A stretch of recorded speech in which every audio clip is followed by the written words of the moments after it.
우리는 지난 6주간 성경적 소통의 5가지 원칙이라는 제목으로 말씀을 나누었고요. 서론 포함해서 이제 5가지 원칙을 차례대로 6주간 동안 나누었습니다. 4장 1절부터 4장 32절까지 에베소서의 말씀으로 나누었습니다. 전체적으로 한번 복습을 해보면 4장 1절이 이제 서론이라고 볼 수 있습니다. 4장 1절에 보시면 그러므로 주 안에서 갇힌 내가 너희를 권하노니, 사도 바울이 옥중에서 편지를 쓴다는 이야기고요. 너희가 부르심을 받은 일에 합당하게 행하여라고 시작합니다. 우리를 부르신 하나님의 부르심에 합당한 삶을 살자라고 하는 것이 4장 1절에 가장 기본적이고 핵심적인 권면이라고 보시면 됩니다. 그러면 과연 우리가 어떻게 하나님이 우리를 부르신 부르심에 합당하게 사는 것일까? 4장에서 계속 많은 말씀으로 하고 있지만 핵심적인 구절은 22절부터 24절까지라고 말씀드렸습니다.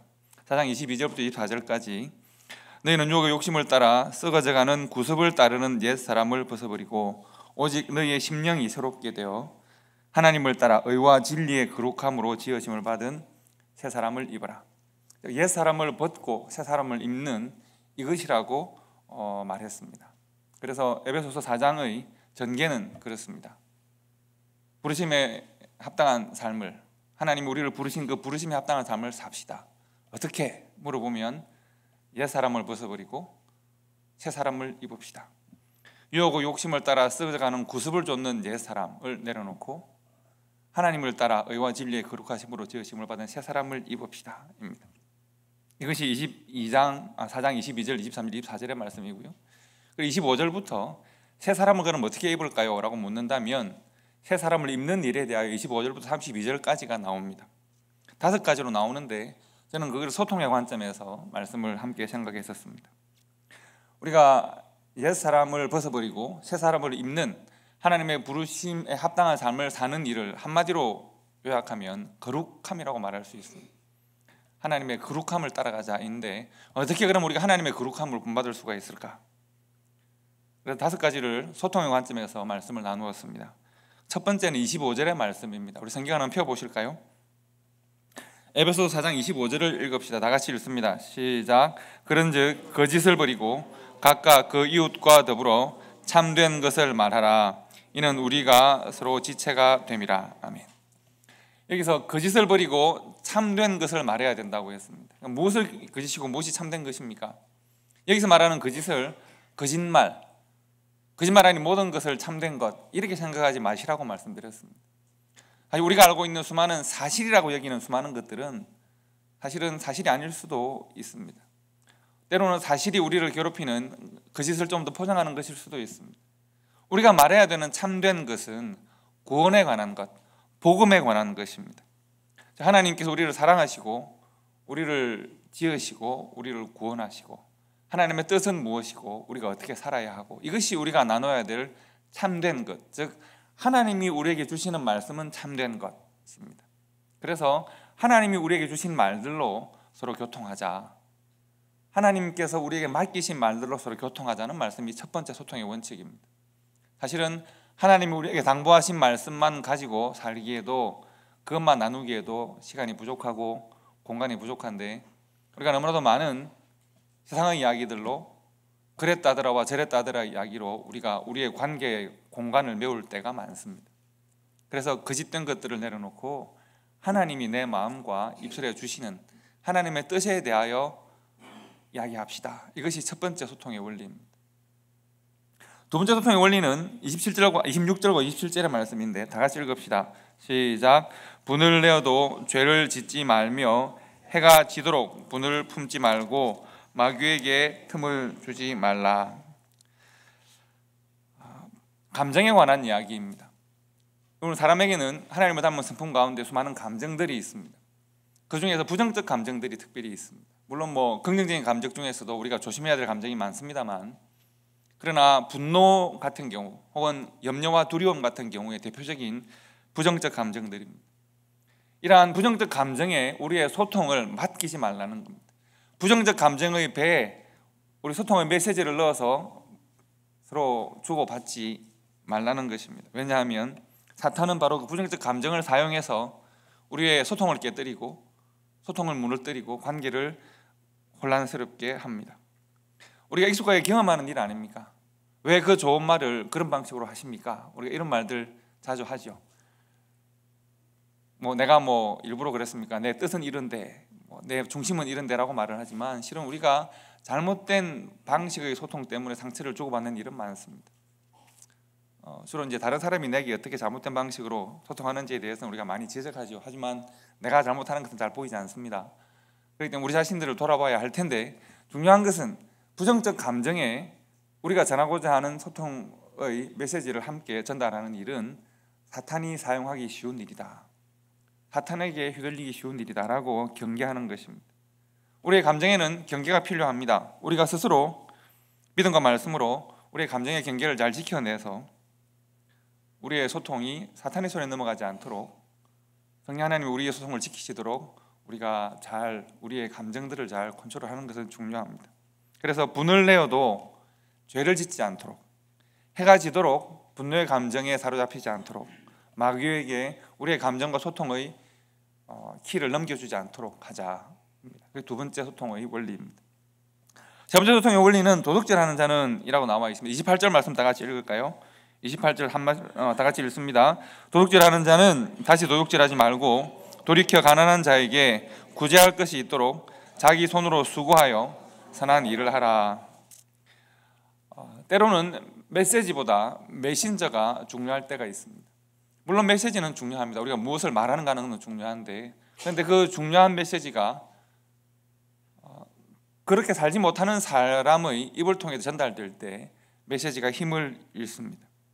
오늘날 한국 교회가 믿지 않는 세상에 대하여서, 우리 사회에 대하여서 영적 권위를 잃고 있는 이유는 한국 교회가 메시지가 없어서가 아닙니다. 오늘날처럼 한국 교회가 풍성한 메시지 속에 사는 일이 없습니다. 손만 대면, 클릭만 하면 수많은 말씀들이 쏟아지는 시대를 살고 있습니다. 성경공부 교재는 또 얼마나 많습니까? 교회에서 각각 제공하는 프로그램들은 또 얼마나 많습니까? 말씀이 없어서 우리가 제대로 못 사는 것이 아니라 말씀대로 살아가는 성도와 교회가 없기 때문에 세상이 교회에 대하여 영적 권위를 인정하지 않는 것입니다. 메시지보다 때로 메신저가 중요합니다. 우리가 좋은 메신저로서의 삶을 살고, 그리고 우리가 세상에 전하는 복음이 권위 있고 힘을 얻게 됩니다. 선한 삶에서 선한 말의 영향력이 생산됩니다. 교회가 하나님 앞에서 말씀대로 살고 우리가 살아가는 말씀을 전할 때 그 말씀에 생명력이 있어서, 말씀이 그저 말로, 그저 워딩으로 전달되는 것이 아니라 내가 살고 있는 말씀을 전달할 때 말씀이 삶으로 전달되고 말씀이 사람으로 전달이 되는 것입니다. 그래서 도둑질하는 자는 도둑질하지 말고 라고 하는 것은 단순히 도둑질을 말하는 것이 아니라 우리의 삶이 돌이켜야 한다는 것입니다. 스스로 내가 바른 삶을, 가난한 자들에게 구제할 것이 있도록 자기 손으로 수고하고 선한 일을 하고, 그리고 우리가 복음을 전할 때 그 복음의 삶이 복음으로 말미암아 돌이켜져서 회복된 삶으로 복음을 전할 때 복음의 힘이 있습니다. 메신저가 중요합니다. 네 번째 소통은 29절과 30절의 말씀입니다. 다 같이 읽겠습니다. 무릇 들어온 말은 너희 입 밖에도 내지 말고 오직 덕을 세우는 데 소용되는 대로 선한 말을 하여 듣는 자들에게 은혜를 끼치게 하라. 하나님의 성령을 근심하게 하지 말라. 그 안에서 너희가 구원의 날까지 인치심을 받았느니라. 아멘. 굳이 사랑하지 않아서가 아니라, 관계를 인정하지 않아서가 아니라 우리가 말하는 방식 때문에 서로 상처를 받는 일들은 많습니다. 교회와 성도의 소통의 결과는 은혜와 덕으로 나타나야 합니다. 오늘 말씀에도 보시면 덕을 끼치라, 은혜 가운데 있으라는 말씀입니다. 그런데 성도와 성도의 대화, 소통이 성령의 근심이 될 수도 있을까요? 그렇다고 말하지 않습니까? 성령이 우리의 대화를 근심한다고 하지 않습니까? 왜 그럴까요? 그 대화에 하나님 우리에게 허락하신 덕이라고 하는 성품이 빠졌고 은혜를 발견할 수 없기 때문입니다. 성도와 성도와의 대화는, 교회와 교회의 대화는 하나님과 성도와의 소통, 교회와 세상과의 소통에, 적어도 우리가 교회이자 성도라고 하면 우리의 소통에는 덕이 필요하고 우리의 소통에는 은혜가 발견되어야 합니다. 더러운 말은 입 밖에서 내지 말고 덕을 세우는 데 소용되는 대로 선한 말을 하여서 듣는 자들에게 은혜를 끼치자. 그리고 하는 말씀이 뭡니까? 그러지 못한 현실을 보고 있기 때문에 하나님의 성령을 근심하게 하지 말자라고 권면하는 것입니다. 왜 근심하게 하지 말아야 되느냐 하면 우리가 구원의 날까지 인치심을 받은 하나님의 사람들인데 우리의 입에서 나오는, 우리의 행동에서 보이는 이 수많은 메시지들 때문에 성령 하나님께서 우리의 관계와 우리의 소통에 근심할 때가 있기 때문입니다. 기억하십시오. 덕을 세우는 대로, 은혜를 끼치는 대로 우리의 소통은 여기에 초점이 있어야 합니다. 마지막 다섯 번째 원리는 31절과 32절의 말씀입니다. 우리 다 함께 읽겠습니다. 너희는 모든 악독과 노함과 분냄과 떠드는 것과 비방하는 것을 모든 악의와 함께 버리고 서로 친절하게 하며 불쌍히 여기며 서로 용서하기를 하나님이 그리스도 안에서 너희를 용서하심과 같이 하라. 아멘. 지난주의 말씀을 기억하실 것 같습니다. 제가 악한 행동, 악한 의도, 좋아 보이는 행동, 그리고 행동을 만드는 좋은 의도, 그리고 그것이 서로 섞여 있다고 했습니다. 때로는 좋지 못한 의도를 가지고 있지만 좋은 행동으로 포장할 수도 있고, 좋은 의도인데 좋지 못한 행동으로 나타날 수도 있습니다. 그래서 악한 행동과 악한 의도에 기반된 악한 행동이 여기에 있고, 좋은 의도에 기반된 좋은 행동, 좋은 말 이렇게 여기 있다고 할 때 우리는 이 사이에 있습니다. 때로는 좋지 못한 의도와 좋은 행동이 섞여 있을 수도 있고요, 섞여 있습니다. 여기서 악한 의도와 악한 행동, 그리고 말, 좋은 의도와 좋은 행동과 말이 이렇게 브라이어티하게 있을 때 우리가 주로 사용하는 것은 어디쯤 있을까? 우리가 고민해봐야 된다고 말씀드렸습니다. 용서하지 못하고 용납하지 못하면서 말과 얼굴로만 친절하게 대하는 것, 하나님이 기뻐하시는 일이 아닙니다. 하나님께서 우리를 그렇게 대하지 않으셨습니다. 하나님께서 우리를 용서하시고 용서하신 증거로 십자가의 은혜를 허락하신 것처럼 하나님의 동기와 하나님의 우리에 대해 하신 일을 기억하고 우리도 하나님의 동기로 우리의 마음의 내면을 바꾸어내고 그리고 우리의 삶을 그렇게 살아야겠다. 이것이 다섯 번째 소통의 원리입니다. 그래서 하늘에서부터 시작된 이 소통의 방식, 하느님으로부터 시작되어졌고 교회에 허락되어졌고 성도에게 가르쳐졌고 성도와 교회가 세상에 보여주는 이 소통의 방식이 성령 하나님의 인도하심 가운데 강물처럼 흘러가야 합니다. 그리고 세상이 교회에 대하여 말하는 세상의 고통과 상처와 아픔과 눈물이 교회를 통해서 하나님께 기도로 또 나타나고 하나님의 위로를 간구하는 기도로 나타나고 하나님께서 또한 긍휼을 베푸셔서 세상으로 그 긍휼이 교회를 통해 흘러가야 합니다. 성령 하나님은 소통하는 하나님이시고 이러한 하나님이 인도하시는 소통이 원만하게 이루어질 때 그 교회는 생명력이 있습니다. 그 성도와 교회는 생명력이 있습니다. 그 성도와 성도의 사귐이 힘이 있습니다. 그러나 때로는 우리의 썩어져가는 구습을 쫓는 옛 사람과 옛 습관과 옛 가치관과 혹은 나의 욕심이 이 소통을 가로막을 때가 있습니다. 하나님의 은혜가 내게 들어오는 것을 가로막을 때가 있고 내게 들어온 그 은혜가 옆에 있는 성도에게 혹은 이웃에게 흘러가는 것을 가로막을 때가 있습니다. 그래서 다섯 가지 소통의 원리를 지금 설명하고 있습니다. 하나님이 우리에게 주신 하나님의 말들로 서로 나누고 섬길 때 생명이 풍성하게 우리의 삶에 자라나게 됩니다. 자, 그것이 4장까지의 말씀이고 지난 6주간의 말씀을 짧은 시간에 요약한 것입니다. 그리고 우리가 오늘 본문은 5장 말씀입니다. 5장을 보시면 여러분 어떻게 시작하고 있습니까? 그러므로 이렇게 시작하고 있습니다. 여러분 성경이 처음 기록될 때 사도 바울이 이제 감옥에서 에베소 교회 편지를 기록할 때 1장, 2장, 3장, 4장 이렇게 나누어 기록했을까요? 이 장절은 누가 구분했을까요, 권사님? 황 권사님 저를 보시고 장절은 누가 구분했을까요? 사도 바울이 했을까요? 사도 바울이 하진 않았겠죠. 임집사님 하신 건 아닐까요? 네, 임집사님 하신 거 아니죠. 장절은 교회 후대가 이제 읽기 편하게 그리고 좀 구별하기 편하게, 예를 들면 에베소서를 봅시다. 근데 어디 볼까요? 하면 한 그쯤 봅시다. 이럴 수는 없잖아요. 그냥 몇 장 몇 절로 봅시다. 이렇게 읽기 편하고 나누기 편하게 장절을 나눈 것이고요. 그렇다면 4장과 5장은 원래는 붙어 있는 거잖아요. 구별되어 있는 게 아니라. 그러니까 4장 말씀을 하고 5장으로 넘어온 거죠. 그래서 4장 마지막이 중요하고 5장 처음이 중요한 거죠. 그래서 원래는 붙어 있는 말씀이니까 4장 마지막에 뭐라고 되어 있습니까? 4장 마지막을 보시면 서로 친절하게 불쌍히 여기고 용서하기를 하나님이 그리스도 안에서 너희를 용서하신 것 같이 하라. 그러므로 5장이 그렇게 넘어가는 거예요. 그러니까 4장까지의 말씀의 논리적인 결론이 5장으로 넘어가는 거죠. 그러므로 5장 1절과 2절은 4장 말씀 전체를 함께 받아서 그러므로 부르심을 받은 부름에 합당한 삶을 사는 것이 어떤 것일까? 옛 사람을 벗고 새 사람을 입는 것인데 어떻게? 5가지 원칙을 이야기했고 그러므로 이제 5장 1절과 2절의 말씀이 나오는 겁니다. 그러니까 5장 1절과 2절의 말씀은 4장 말씀의 결론이라고 보시면 되겠습니다.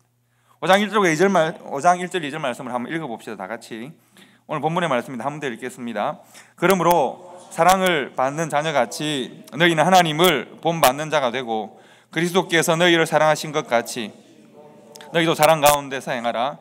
그는 우리를 위하여 자신을 버리사 향기로운 제물과 희생 제물로 하나님께 드리셨느니라. 아멘. 우리 국어 표현들 중에서 다른 나라 말로 이렇게 번역하기 어려운 표현들이 많이 있습니다. 예를 들면 파르스런 놀이끼리 하다 이런 말들이 있지 않습니까? 그런 어감이 굉장히 강조되어지는 말들이 있고 그런 말들을 우리가 물론 영어를 못해서 그렇기도 하겠지만 참 영어의 감각이 살아나기 어려운, 물론 영어를 한국말로 번역하는 데도 그런 말이 있겠습니다만 그런 말들이 있습니다. 한국말인데 그것을 딱 번역하면 영어로 참 힘들다 이런 것이 있습니다. 저는 그 중에 하나가 답다라고 하는 말이라고 생각합니다. 답다. 이 답다라고 하는 말은 사전적으로는 고유한 성질이나 특성이 그대로 이어진다는 겁니다. 예를 들면 남자답게 사나이답네 이러면 어떻다는 이야기입니까? 남자로서의 성질이 그대로 잘 행동으로 드러날 때 남자답다 그러죠. 누군가 우리에게 교회답네 그러면 참 초대교회는 참 교회답네라고 하면 무슨 말입니까? 원래 우리가 생각하는 교회의 고유한 성질이 초대교회를 통해 드러난다는 이야기죠. 야, 예수쟁이 답네 이러면 어떻게 되죠? 예수 잘 믿네 이 말이죠. 예수 그리스도가 그 사람의 삶을 통하여 예수를 믿는 것처럼 정말 제대로 믿는다는 뜻입니다. 내 아들답다, 자녀답다 이렇게 하는 것이죠. 그런데 성경으로 이걸 번역하면 제가 어떻게 번역이 될까? 답다는 말이 어떻게 번역이 될까? 요즘 제일 잘하는 것은 구글로 서치를 하는 거기 때문에 답다를 넣어보면 어떻게 나오느냐 하면 be like로 나옵니다. He is like, she is like 이렇게 되는 거예요. be like 혹은 becoming to로 나오기도 하고 be worthy of로 나오기도 합니다. 어감이 잘 살지 않죠. 답다라는 말과 becoming to는 정말 다르죠. 예를 들면 와 진짜 예수쟁이 답습니다 라고 하는 것과 you are like a Christian이라고 하는 말은 전혀 다른 어감으로 다가오는 거죠. 그렇기 때문에 저는 답다라는 말이 참 좋습니다. 그래서 오늘 설교의 제목은 성경 소통의 열매지만 그러나 또 다른 제목으로 말할 수 있습니다. 2가지 답다는 말로 오늘의 말씀을 요약할 수 있습니다. 에베소서 5장 1절과 2절에는 2가지 다음이 나타납니다. 1절을 먼저 보시면 그러므로 하나님의 사랑을 받는 자녀같이 너희는 하나님을 본받는 자가 되고, 이 말을 요약하면 하나님의 자녀답게입니다. 하나님 아버지의 사랑을 받는 자녀답게, 사랑을 듬뿍 받은 자녀답게. 여러분, 제가 지금 이 말을 계속 반복하는 이유를 아시겠습니까? 하나님의 자녀, 하나님의 아들, 딸인 것을 여러분 믿으십니까? 여러분 자신이 하나님의 자녀로 여러분 자신을 고백하실 수 있습니까? 여러분, 이것은 지금 우리에게는 당연한 걸 물으십니까? 라고 하실지 모르겠지만 2000년 전에 초대교회 당시에 성도를 하나님의 자녀로 부르는 것은 이것은 혁명적인 일입니다. 로마가 지배하던 당시에 그들이 믿는 신의 아들은 이 세상에 딱 한 사람입니다. 누굴까요? 로마의 황제입니다. 로마의 황제가 스스로를 신의 아들로 부릅니다. 스스로를 신의 아들이라고 부르는 유일한 한 사람, 그래서 신적 권능을 가지고 나라를 다스리고 세계를 정복하는데, 그런데 로마의 변방 중에도 변방인 자기 유대 땅에서 자기를 하나님의 아들이라고 주장하는 한 친구가 있어서 죽여버렸단 말이에요. 그런데 그를 따르던 수많은 사람들이 모이기 시작하더니 자신들이 우리가 믿는 그 죽임 당한 그를 따라서 우리가 그를 우리의 구조로 믿기만 하면 우리가 하나님의 아들이라는 거예요. 그래서 자신들을 하나님의 자녀라고 주장하는 사람들이 막 생겨나는 거죠. 그리고 유일하게 우리가 믿는 신의 아들이 황제다라고 주장하는 그것이 통용되어지고 그것이 권력화되어진 세상에서 어떤 사람들이 예배를 드리면서 모이면서 황제가 믿는 그 신은 우상, 거짓 신이고 우리가 믿는 이 하나님이 진짜 하나님인데 그런데 그 하나님은 우리를 자녀로 삼으셨다는 거예요. 죽어 마땅한 범죄를 저지르고 있는 겁니다.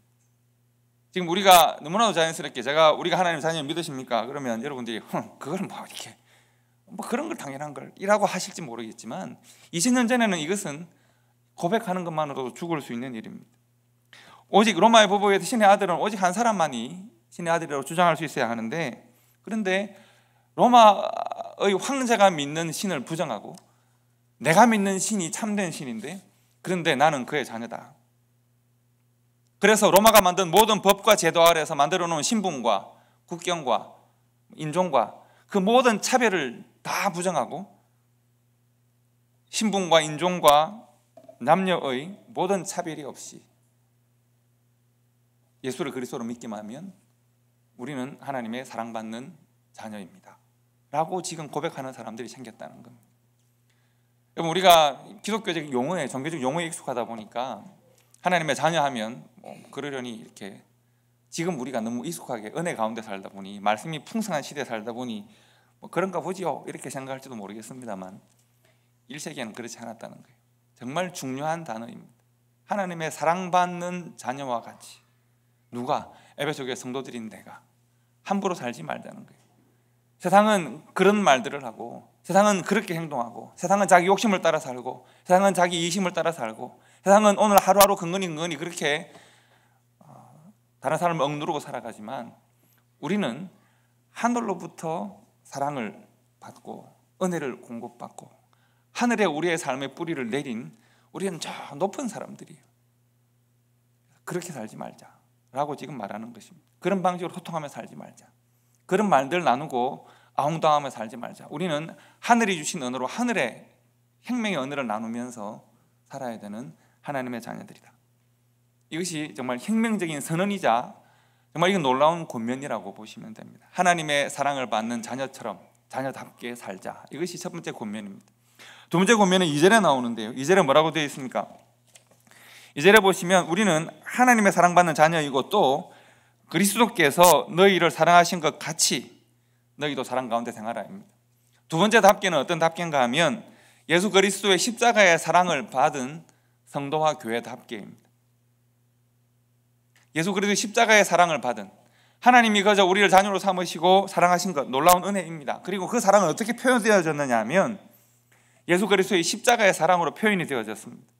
예수님의 십자가의 사랑은 어떤 사랑입니까? 설명되어졌는데 하반절을 보시면 어떻게 되어 있냐면 예수님은 우리를 어떻게 사랑하셨을까? 그는 우리를 위하여 자신을 버리사 자기 자신을 향기로운 제물과 희생의 제물로 하나님께 드렸다고 했습니다. 여러분, 제물로 자기를 드린다는 말은 무슨 말일까요? 제물은 죽지 않고는 제물이 될 수 없습니다. 하나님 아버지께 우리를 위하여 자신을 향기롭고 희생하는 자신을 죽여서 제물로 드렸다는 것입니다. 이것이 예수의 사랑입니다. 우리가 사랑이 과연 죽음보다 강할까? 사랑으로 죽음을 넘어설 수 있을까? 예수님은 그것을 우리들에게 죽음보다 넘는 큰 사랑을 여러분과 제게 보여주신 것이죠. 이것이 또 다른 옥중 서신인 빌립보서에서 잘 표현되어 있습니다. 우리 빌립보서 2장 5절 말씀을 보시면 우리가 잘 아는 말씀이죠. 너희가 이 마음을 품어야겠다. 너희 안에 이 마음을 품자. 누구의 마음일까요? 곧 그리스도 예수의 마음을 품자.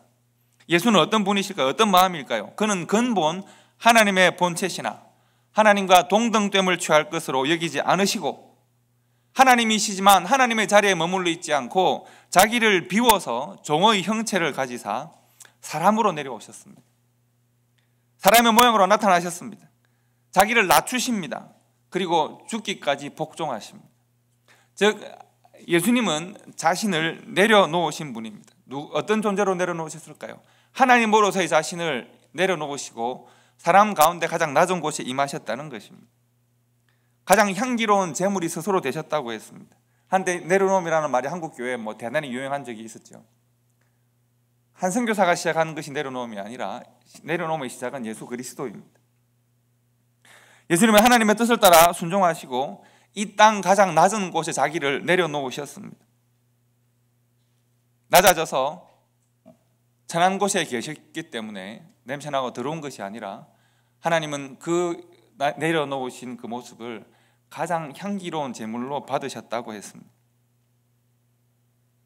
성도 여러분, 우리가 낮아지고 내려놓고 내가 좀 더 많이 움직이고 내 무릎이 먼저 꿇어지고 내가 먼저 엎드려지는 것을 우리가 수치스럽게 생각하거나 부담스러워하거나 우리가 대부분 싫어합니다. 그것이 우리의 본성이라고 생각합니다. 여러분 혹시 기억나십니까? 전에 제가 한번 강호동과 이만기 선수가 서로 무릎 싸움 하는 거 제가 보여드린 게 기억나십니까? 무릎 내가 먼저 한번 꿇는 것이 자존심 상하고 싫어서 팽팽한 긴장 가운데 살아가는 것이 여러분과 제 모습입니다. 그러나 우리 주님께서 자신을 우리 앞에 내려놓으시고 우리보다 먼저 무릎 꿇으셨습니다. 우리도 내려가지 않는 칙칙하고 천박한 철퍽철퍽한 인간의 수치와 고통이 있는 자리에 먼저 무릎 꿇고 엎드리셨습니다. 자기를 그곳에 내려놓으셨습니다. 가장 냄새나고 더러운 곳이라고 여겼던 그곳에서 향기로운 제물이 무엇인지를 보여주십니다. 가장 낮은 곳에 가장 높으신 하나님 나라의 향기가 임한 것입니다. 우리가 그렇게 할 수 있을까요? 우리가 먼저 순종하고 낮아지는 것을 아름답다고 여길 수 있을까요? 그러니까 제 말을 잘 오해하지 마시기 바랍니다. 다른 성도들이 누군가가 낮아지고 섬기고 헌신하면 우리가 아름답다고 하지 않습니까? 정말 겸손하고 좋은 종이라고 다 칭찬합니다. 그거는 우리가 다 인정하는 바고요. 문제는 내가 그것을 아름답게 여기고 내가 할 수 있는가입니다.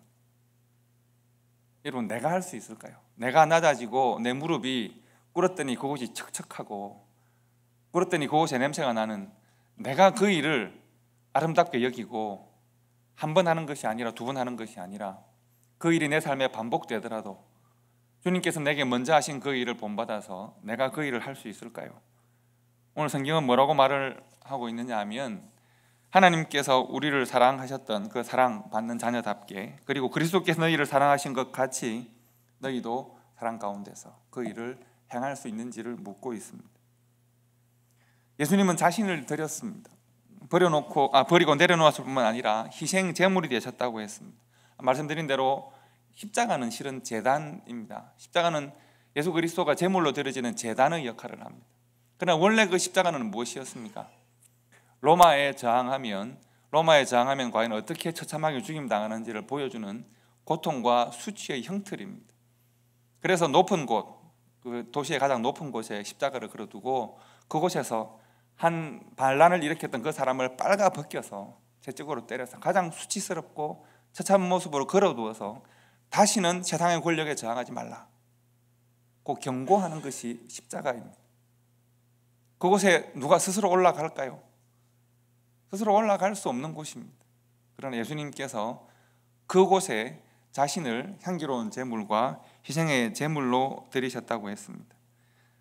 예수님의 희생의 제물, 예수님의 십자가 올라가는 그 발걸음은 목적이 있습니다. 오늘 성경을 보시면 그 목적은 뭐라고 되어 있느냐 하면 우리를 위하여입니다. 교회와 성도를 위하여 희생의 제물로, 그는 우리를 위하여 자신을 버리사 향기로운 제물과 희생 제물로 자신을 하나님께 드렸다고 했습니다. 우리를 위하여 십자가 위에 올라가신 그 발걸음을 우리가 기억하고 우리 또한 그 발걸음을 함께 기쁨으로 반복해서 지속적으로 걸어갈 수 있는가? 한번 걸어갔으니까 이제 나는 이제 다시는 안 가, 이게 아니라 그것이 나의 하나님을 닮아가고 예수 그리스도를 닮아가는 내 삶에 정착되고 뿌리내린 성품으로 내가 살아갈 수 있을까? 그래서 사도 바울은 에베소 교회에 두 가지 권면을 5장 1절과 2절에서 하고 있습니다. 두 가지 답게라고 했습니다. 뭐라고 그랬죠? 첫째는 사랑을 받는 하나님의 자녀답게, 둘째는 그리스도의 십자가의 은혜를 입은 성도답게 이고, 그리고 권면은 뭔가 하면 본받는 자가 되고 행하는 자가 되라 입니다. 하나님의 사랑을 본받는 자녀가 되고 그리스도의 십자가를 행하는 성도가 되라입니다. 말씀드린 대로 답게는 아까 뭐라 그랬다고요? 어떤 특징이나 성질이 이어지는 것을 말합니다. 그래서 하나님의 자녀답게 십자가의 사랑을 입은 성도답게 하나님이 우리의 삶을 통하여 드러나야 하고 십자가가 우리의 삶을 통하여 나타나야 합니다. 예수 그리스도의 사랑이 나타나야 합니다.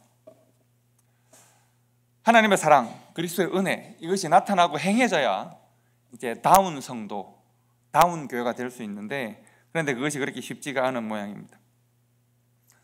에베소서에 관한, 에베소 교회에 관한 역사적 말씀 하나 드리고 말씀을 마치려고 하는데, 에베소서에는 얽혀 있는 재미있는 이야기들이 있습니다.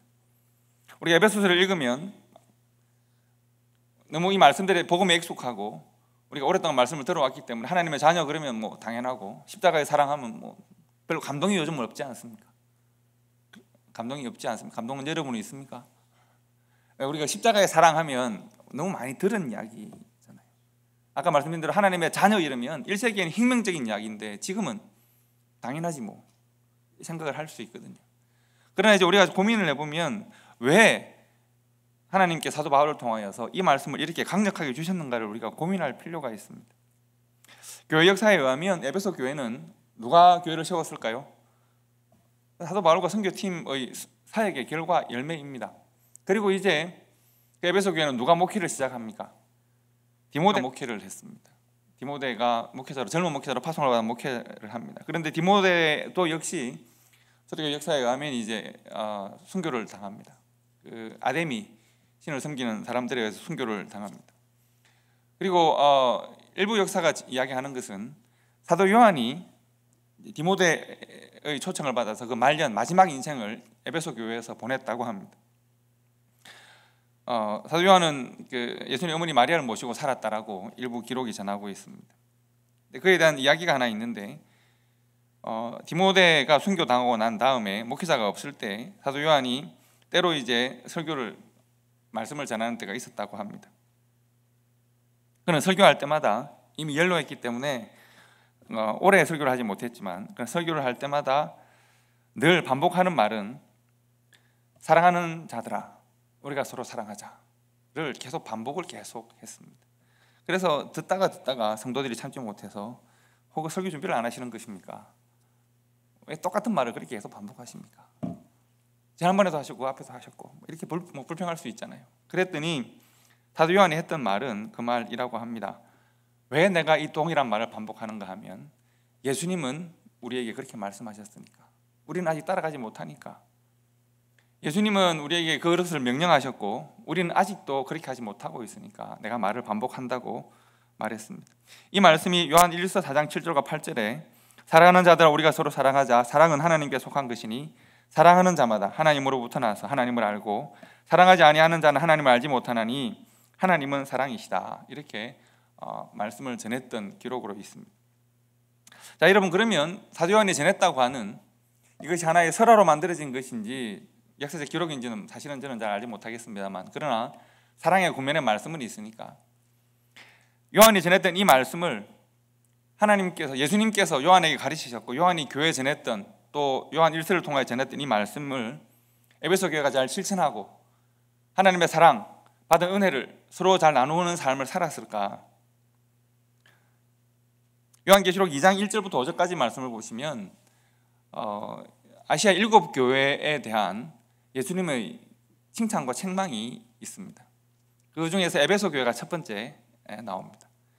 읽어드리면 이렇습니다. 에베소서 요한계시록 2장 1절부터 5절까지 말씀인데요, 내용이 이렇습니다. 에베소 교회의 사자에게 편지하라.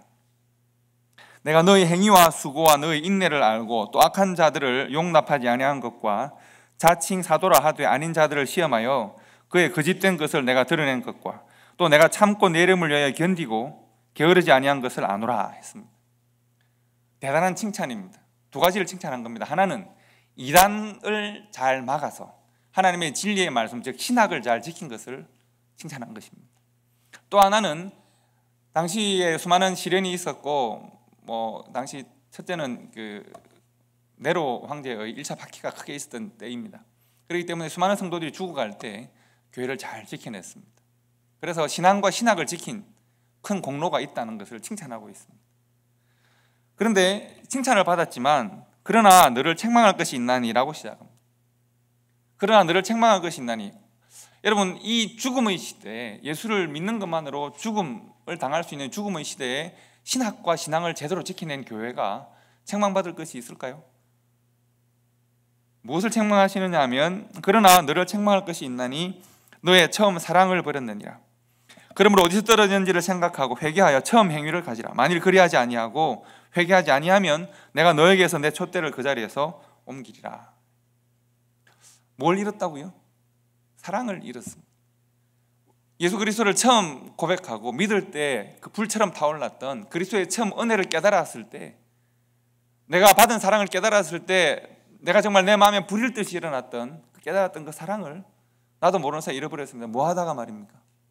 신앙을 지키고 신학을 지키다 보니, 이단 사단과 싸우다 보니, 내가 세상에 정말 예수 믿는다는 이유로 핍박하고 압박하는 자들을 싸우고 내가 내 믿음을 지키다 보니, 지킬 것은 좋았는데 무엇을 잃어버렸냐 하면 예수 그리스도의 타는, 예수 그리스도를 향하여서, 이웃을 향하여서, 성도를 향하여, 교회를 향하여서 내가 받은 그 사랑과 은혜에 감격하여서 내 마음에 불타올랐던 사랑을 잃었다는 것입니다. 초대교회는 특별히 이 에베소 교회는 역사적으로 크게 두 가지 고비를 넘깁니다. 아까 말씀드린 대로 네로 1차 박해가 크게 있어서 수많은 성도들이 죽어갑니다. 그리고 많은 성도들이 교회를 떠날 수밖에 없지 않겠습니까? 그 중에서도 믿음을 지켜낸 교회가 에베소 교회입니다. 두 번째, 그 초대교회는 영지주의와 유대주의라고 하는 그 이단이 있어서 이단들과 싸워야 했습니다. 그리고 그들이 교회를 신학적으로 지켜냈습니다. 그런데 문제는 그 과정에서 이런 것이 있다는 겁니다. 따뜻한 마음, 사랑하는 마음, 은혜에 젖은 마음을 잃어버렸습니다. 교리를 지키다 보니 사랑을 잃었습니다. 즉, 성경이 무엇을 가르치는지를 지켜내려고 하다 보니까 사랑이라고 하는 가장 기본적인 성경적으로 살아가는 삶을 잃어버린 것입니다. 성도와 교회가 서로 사랑하고 섬기는 일, 그 사랑을 통해서 하나님의 사랑을 서로 실천하는 일을 깜빡하고 말았습니다. 즉, 일을 열심히 하다 보니, 교회가 그 시대에 감당해야 될 일을 열심히 하다 보니까, 그 일을 너무 바쁘게 하다 보니까 그 일을 해야 되는 원래의 동기를 상실한 것입니다. 그럴 수 있을까요, 여러분?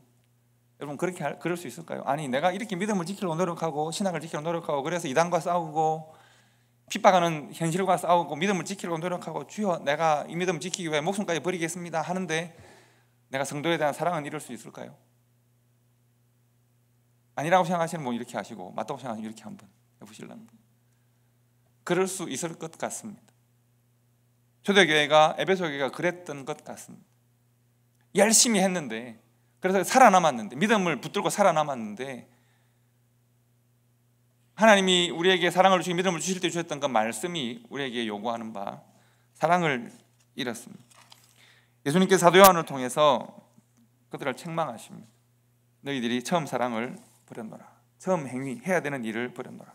회개하지 않으면, 너희들이 믿음이 있다고 하고 말씀이 있다고 하지만, 그러나 말씀과 믿음의 핵심이 서로를 사랑하고 서로를 섬기는 것인데, 서로를 용납하고 용서하고 서로를 품는 것인데, 그것 없는 교회에 촛대를 내가 옮기겠다.